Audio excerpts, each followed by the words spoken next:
জানি গিয়াছিলাম ভাই বাদুলার বাড়ি মানা কামলা দিতে। আরে বৃষ্টি আইলো যখন তোর বাইরে গেলাম ফ্যাসাঙ্গের বাড়ি। আবার বৃষ্টি ছাড়লো যখন কামলা গোরে খেতে যাইতে হইল দেরি।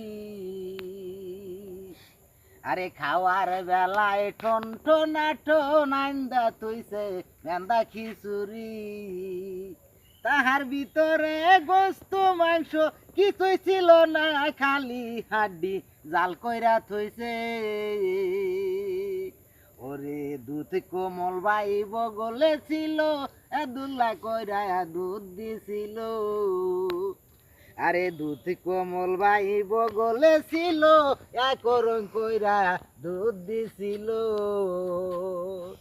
ওরে চাইরা না দিয়া গুড় আনছিল, দুল্লা কইরা গুড় দিছিল। পারতলে ফালাইয়া যখন টান মারিলাম 3.5 হাত লম্বা হইল। কোরবান বয়।